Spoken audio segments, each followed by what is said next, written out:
Yeah, as I said before, I haven't said it this time, but I love St. Andrews.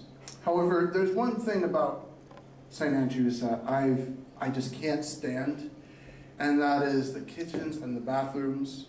Not for any other reason except for the taps. You know the taps. You know the taps that I'm talking about. The little pushy ones. The pushy ones. The ones that there's cold over here, and there's hot over here. And when you're washing your hands, you've just come out of this dirty, filthy public toilet in the library or somewhere, and you're just trying to wash your hands, and you realize that, like, okay, I'm just going to push down on the cold here. Ah, it's cold. Because it's not, there's only two settings. There's freezing cold and there's burning hot. You get them in Essex a lot everywhere you go. Thank you. Miss Wikipedia, everybody. Citation needed. But it's those taps, man, because you're washing your hands and you're as you're pushing down, you're like, there we go, a little bit of water, and then you realize that this hand is dirty now. So you go push it down, no.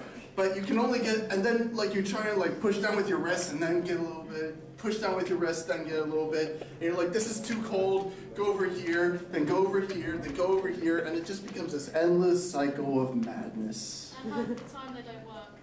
Yes. They just press and then you have to hold them down. Maybe in Essex. Yeah. All right, well, our next act here is another new guy. He said he's only doing this once. So welcome, One Night Stand Keith.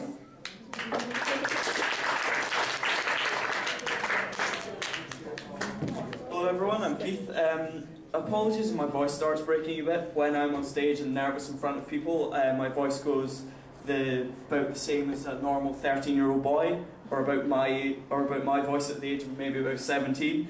Considering I still look about 15 now, which is probably a bit complicated to get over. I've got quite a few jokes like formulated in my mind with no sort of linearity between them, so you can expect it to be like Wikipedia when you do hit the random article button, and you go from a small province in China to, you know, political theories from 17th century Greece. You mean you don't see the connection? No, I don't. It's horrible. Anyway, okay. I'm a Fifer, born and bred and educated, and still at university here. And of course, it is the Kingdom of Fife, but we don't actually have a king at present. I believe there is a duke somewhere, but I will be, like, you know, doing sign-ups after us if anyone is willing to join the bloody revolution to set off Fife as its own independent kingdom. I'm quite glad that's getting some support. We can probably get some momentum through for it. I mean, the rest of Scotland doesn't really like us anyway. And I mean, we've got one of the finest universities in the world, so, we'll be fine. Yeah, I'm from Dunfermline. Dunfermline's from its old Gaelic name, with Dun meaning wall or fort, Fer meaning bend, and line meaning river. So effectively the name is just wall near the bend in the river. I think since we've come a long way in the last, 1500 years, that we might be able to name it with something new from some of our fantastic features. We have, for example, Scotland's only 36-hole outdoor Florida-style mini-golf course. Exactly. So, we also have 2 theatres, which is a lot for somewhere in Fife, other than St Andrews, the one beacon of culture in the whole kingdom. So I'm thinking we should probably call it, and also the Dun isn't actually there anymore, we've just got the bend in the river, so we can now call ourselves 36 outdoor Florida-style mini-golf course, Fernline. Of course, a far better name for a town. I actually worked at the mini-golf course over the summer.